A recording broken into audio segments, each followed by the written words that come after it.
মাছির বাসা এত কাছ থেকে দেখেছেন, অনেক সুন্দর। যতটা না সুন্দর তার চাইতে বেশি বিপজ্জনক। আবার একটি না, দুই পাশে দুইটি। এর নাম এক কথায় বললে ভয়ঙ্কর সুন্দর।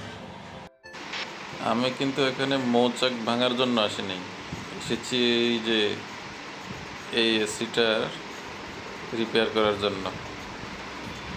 এখন দুদিকে খেয়াল রাখা লাগতেছে, হঠাৎ কি হয়ে যায় ঠিক নেই। যাই হোক, কাজ শেষ করি, তারপর বাকিটা বলছি।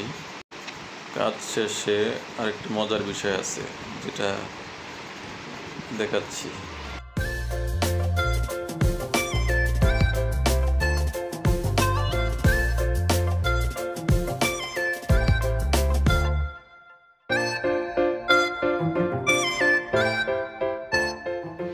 গত ভিডিওতে পাখির ডিমের কথা কি মনে আছে?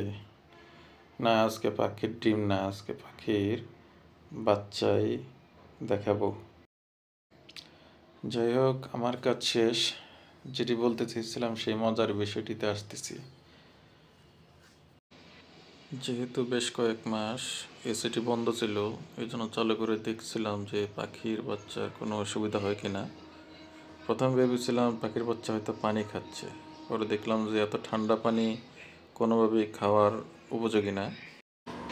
এতে তাদের অসুবিধাই বেশি হচ্ছে বলে মনে হয়।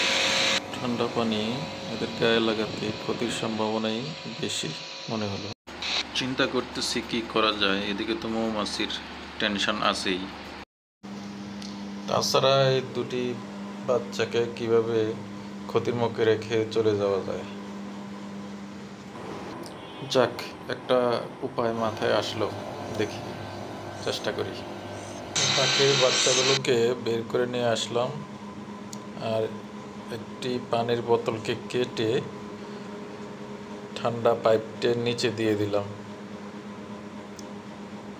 এখন আর পানি সরাসরি ওদের মাথায় গায়ে পড়ছে না, পানিটা পিছনে চলে যাচ্ছে, আর বাসাটাও শুকনো থাকতেছে।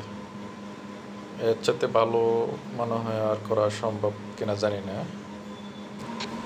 আজকের এই ঘটনা থেকে একটা জিনিস বোঝা যায়, অন্যের ক্ষতি না করেও নিজের পেশা এবং দায়িত্ব পালন করা সম্ভব।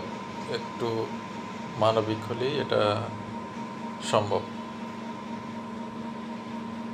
যাই হোক, আজকের ভিডিও আপনাদের কেমন লাগলো?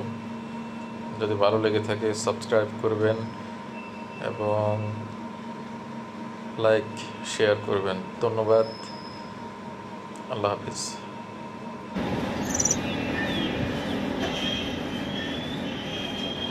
এত কথার মাঝে ওদের মা বাপকেই তো দেখানো হয়নি এরা কি পাখির বাচ্চা জানেন? এই যে জাতীয় পাখি দোয়েল।